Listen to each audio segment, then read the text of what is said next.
This is a Cambium 850C radio. This video is to show how to both remove and install a diplexer onto a base radio. This process is the same for the 820C HP radio, as both base radios require a special frequency diplexer to be saddled to the back of the radio. So here we have the base radio and we have the diplexer, which has been mounted to the back of the radio. We'll first remove the diplexer, and then we'll show how the process goes in reverse and install the diplexer to the base radio. So the principles of the bolt pattern is the same for removal and installation, and that we want to be somewhat balanced, especially on the installation. But even on the removal, as we're doing now, we want to begin the process loosening tension in opposing bolts. This prevents stress on the bolts as you release tension from one bolt. If you were to leave the other side not done, then you can cause the two devices and their connection to one another to be racked slightly, which can cause removal problems or difficulty. After the first few turns, you'll see that the bolts will start to become free, and then it's less of a concern as the stress is not there. The location of the bolts is different on an 820C HP radio, but on the 850C we have two at the top, two in the middle, two in the corner, and then one at the base of the radio in the middle. So they're all free now, so now we'll begin getting them fully loosened. And at this point, the pattern that we do this in is not as important as the very beginning, because the tension is not there. This also makes a big difference, especially in the installation, when the rubber gasket that is between the diplexer and the base radio is flattened equally as the bolts are tightened in an opposing pattern. This is a 4mm Allen.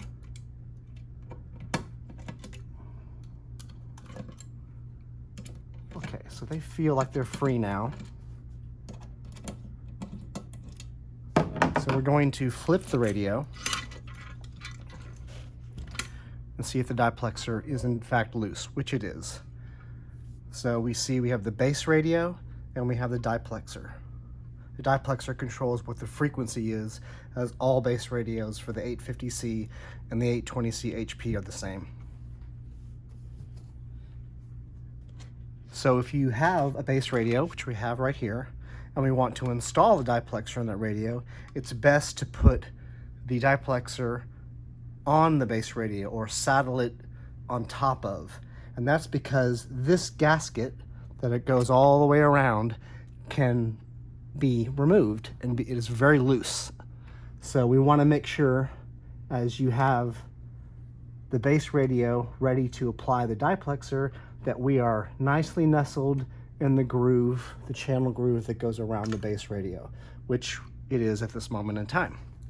So we'll take our diplexer, and again we're going to make sure that there's nothing loose in here. Sometimes when you take these out of the bag, there can be a little packet that is moisture absorbing, and that can get sometimes lodged in little cavities and such. So we see that we're free and clear. We also see that the gasket on the diplexer is nestled in place. I'll say that routinely this seems to be more secure than the base radio's version of the same thing. So we're going to flip, and we can see that there are the 4 bolts on the base radio. That is how they get attached to the OMT kit, but they align through the diplexer in that same pattern. So we want to flip this and we want to feel like we're relatively in position, using those bolts to guide us. And I see now that they've fallen in place. I'm smooth all the way around. And now we can flip the base radio and the diplexer as a unit, being careful not to scratch the mylar at the bottom of the back. That is what prevents moisture incursion into the radio. So these 4 bolts that are going to attach the radio to the OMT kit are loose in there, and now all we have to do is take the smaller 4mm bolts on the top, middle, corner, and then bottom middle, get those tightened down. But we know that we're nice and even and smooth all the way around, so we know that that gasket or O-ring going all the way around it is going to compress in place that it should be. So I like to just start to get it to where I'm meeting any resistance at all, just very, very lightly.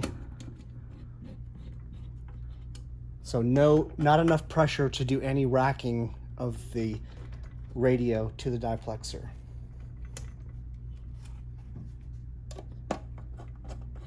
Again, doing an opposing pattern.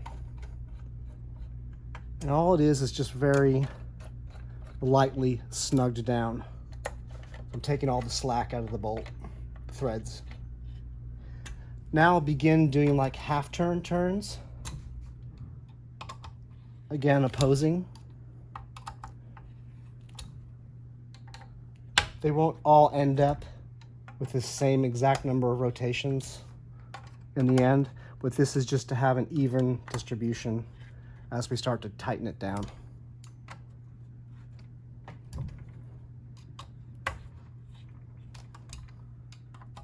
I like to do this by hand and not with a ratchet because you get a little better sense of how snug it is.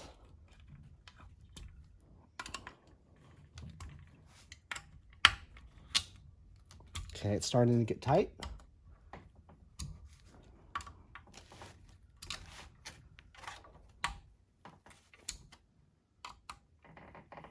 We don't want to over tighten, but we definitely want to make sure we're compressed down there really well, because these hang for a long time without any adjustments. And I have taken down radios before and they feel like they're looser than you'd want. So I'm just going around, just doing that last little snug tightening. And there we go.